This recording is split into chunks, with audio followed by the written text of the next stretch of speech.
raksasa oleh kerajaan negeri Sabah, Sabah State Carbon Credit Scheme, 80 bilion dolar Amerika, 320 bilion ringgit diluluskan, mau ditandatangani. Nasib baik Pegawai Negara di Sabah menolak kerana pembentukan dan perjanjian syarikat itu tidak adil dan kaedah-kaedah peruntukan perjanjian itu tidak munasabah dan memerlukan satu kajian lebih mendalam dan teliti. Bayangkan, kerajaan negeri cepat mau tanda tangani walaupun ada kelemahan-kelemahan besar ini. Assalamualaikum warahmatullahi wabarakatuh. Kenyataan media ini adalah merupakan kenyataan keempat. Saya buat kenyataan ini kurang daripada isu yang saya juga rasa terkilan, karena isu ini telah satu isu yang lama tetapi telah dikitara semula dan diviralkan. Dan kalau rakyat di luar sana kurang mengetahui dengan cara orang-orang yang menyebarkan isu propaganda ini, maka mungkin mereka akan terpengaruh. Isu yang ingin saya ulas ini ialah mengenai dengan isu karbon kredit. Lebih kurang setahun dua yang lalu timbul satu isu kontroversial di mana kerajaan negeri Sabah kononnya akan meluluskan lebih kurang 2 juta hektar kawasan kayu balak hutan simpan untuk diurus niaga melalui perniagaan apa yang disebut sebagai karbon kredit. Dan isu ini ditularkan juga di media massa ataupun di media sosial, seolah-olah perniagaan karbon kredit itu memberi gambaran bahawa kerajaan negeri Sabah ini telah menggadai lebih kurang 2 juta kawasan hutan simpan negeri Sabah kepada satu syarikat yang berpangkalan di Singapura. Saya tidak ada langsung kena mengenanga dengan isu ini, saya tidak terlibat, cuma saya sebagai seorang pemimpin di negeri Sabah ingin juga mengutarakan pandangan saya terhadap ini. Wajar saya ingatkan kepada rakyat negeri Sabah khususnya, kalau kamu terdengar isu kayu balak FMU, Forage Management Unit, ataupun istilah-istilah lain seperti reduce impact logging, seperti hutan simpan yang telah sekarang ini tidak lagi digalakkan untuk dibalak, sebenarnya itu adalah dibuat oleh kerajaan negeri Sabah sewaktu Yang Amat Berhormat Datuk Yong Teck Lee menjadi Ketua Menteri. Pada ketika itu saya Menteri Belia dan Sukan Negeri Sabah merangkap pengurusi jawatan kuasa perhutanan negeri. Pada ketika itu saya diberi amanah untuk membuat dasar perhutanan negeri yang baru, di mana kita tidak menggalakkan lagi untuk menebang kayu balak dengan sewenang-wenang. Maka saya, jawatan kuasa saya yang saya pengurusi, yang melibatkan pegawai-pegawai kerajaan yang berwajib, terutama sekali pengarah perhutanan negeri Sabah pada ketika itu Datuk Samanan, kami membuat satu dasar yang dipanggil sebagai FMU, Forest Management Unit, dan Sustainable Forest Management, yaitu SFM. Semua ini adalah isu-isu ataupun dasar yang telah dibuat oleh saya, kerajaan negeri Sabah yang diketuai oleh Datuk Yong Teck Lee, dan tulang belakang penasihat ialah Datuk Samanan. Itu kerja-kerja kami dahulu, dan itu diwarisi oleh Kerajaan Barisan Nasional yang diketuai oleh Datuk Usop Sokam dan Kerajaan Barisan Nasional yang diketuai oleh Tan Sri Musa Aman. Tetapi dalam soal-soal ini, orang-orang seperti saya yang unsung heroes ini belum pernah disebut pun bahawa itu adalah kerja-kerja saya. Jadi saya rasa saya adalah antara pemimpin yang layak berbicara mengenai dengan karbon kredit ini. Sebenarnya Karbon kredit ini adalah satu usaha yang baik kalau dapat diselesaikan, ditangani secara baik. Oleh karena dia tidak melibatkan menebang kayu balak dalam 2 juta hektar itu. Karbon kredit ini setahu saya ialah ada chemical tertentu yang keluar daripada kayu balak yang tumbuh dalam 2 juta hektar itu, bukan melibatkan penebangan kayu balak secara sewenang-wenang. Jadi kalau daripada aspek itu kita lihat secara baik, bermakna kayu balak yang ada di Sabah ini akan terselamat, tidak akan ditebang.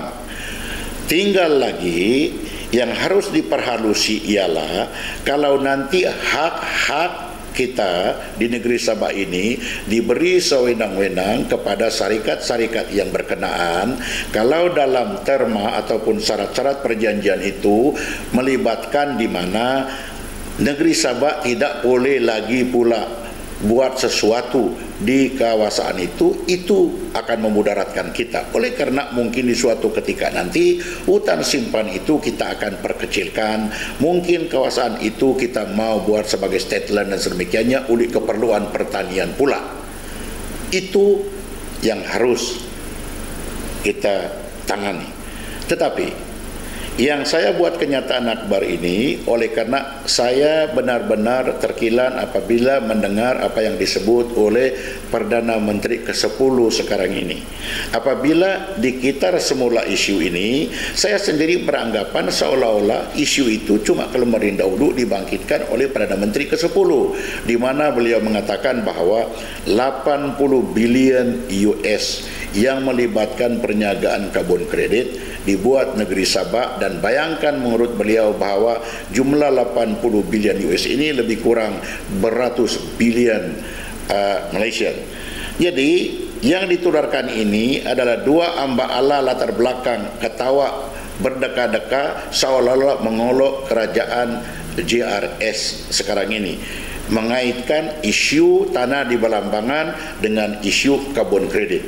Yang ingin saya perjelaskan di sini ialah pada ketika waktu media sosial menularkan apa yang disebut oleh Datuk Seri Anwar Ibrahim itu, pada ketika itu beliau adalah bukan Perdana Menteri Malaysia.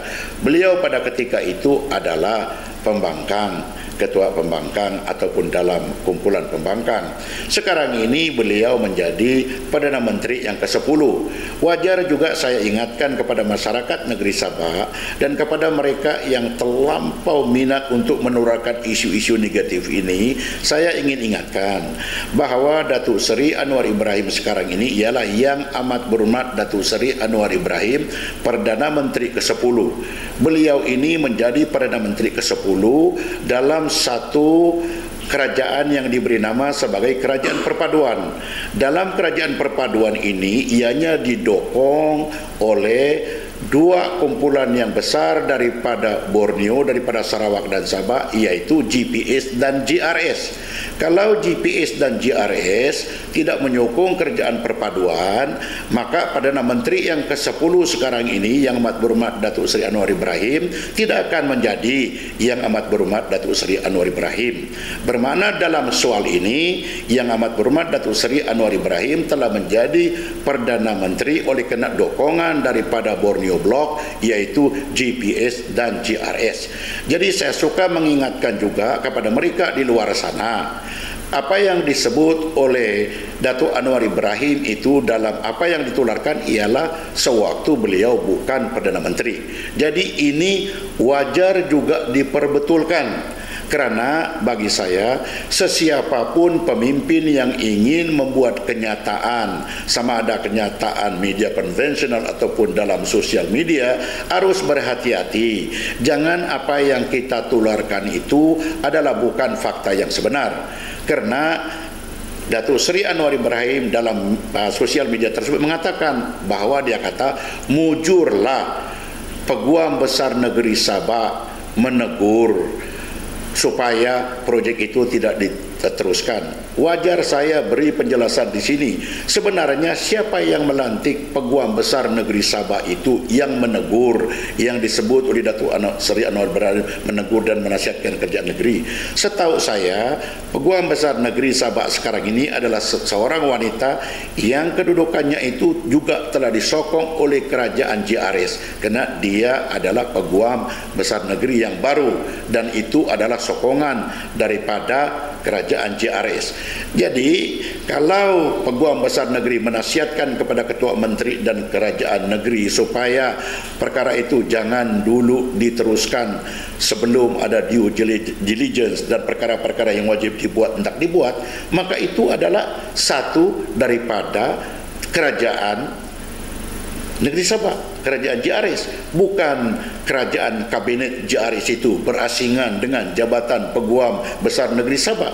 Mereka adalah dalam satu kerajaan di mana begitulah yang perlu dibuat. Ketua Menteri dan kabinetnya mesti mendengar nasihat-nasihat daripada Peguam Besar Negeri dan pihak-pihak yang berwajib daripada jabatan-jabatan lain. Dan isu karbon kredit ini adalah bukan satu isu yang asing di Malaysia ini. Kerana saya tahu saya pada 2017, isu yang sama telah dibangkitkan di Kelantan, di mana menteri yang berkenaan terpaksa menjawab isu itu secara terperinci di Dewan Undangan Negeri Kelantan. Kerana isu karbon kredit telah ditimbulkan oleh seorang ahli pembangkang dalam Dewan, kalau tak silap saya, iaitu Yang Berhormat Datuk Usam Musa. Tapi malangnya bagi masyarakat Malaysia ini, terutama sekali masyarakat negeri Sabah, apabila saja terbaca ataupun nampak ataupun dengar isu-isu yang dibangkitkan oleh mereka yang tidak bertanggungjawab, belum pun sahih apa yang disebut itu atau tidak, kita terus menerima dengan bulat-bulat apa yang ditularkan. Jadi saya tekankan balik dalam isu karbon kredit ini, apa yang ditularkan balik dalam media sosial yang telah dikitar semula ini, di mana Datuk Seri Anwar Ibrahim pada ketika itu memberi pandangan terhadap isu karbon kredit ini, itu dibuat pada ketika beliau bukan yang amat berhormat Perdana Menteri Malaysia. Ini harus dipahami. Jadi tidak ada mesej di situ yang seolah-olah kerajaan JRS sekarang ini adalah kerajaan yang membabi buta. Kerajaan sekarang ini adalah satu kerajaan yang mendokong dan menyokong kerajaan perpaduan, di mana Perdana Menteri Malaysia sekarang ini adalah Datuk Seri Anwar Ibrahim. Jadi saya sarankan kepada pemimpin-pemimpin dalam kerajaan perpaduan ini, terutama sekali mereka-mereka yang menjadi pemimpin dalam PKR, tolong perbetulkan mana-mana isu yang dibangkitkan oleh pemimpin-pemimpin kita sekarang ini, di mana di suatu ketika dulu kita orang berada di kemah-kemah yang berbeda, parti-parti politik yang berbeda pandangan, tapi kita semua sekarang ini adalah dalam satu kumpulan, yaitu kerajaan perpaduan. Jangan sama sekali isu-isu yang ditularkan di media sosial yang memprovokasi keadaan di mana kita nanti akan berantakan sesama sendiri akan berlaku. Ini cuma saya ingin ingatkan. Terima kasih.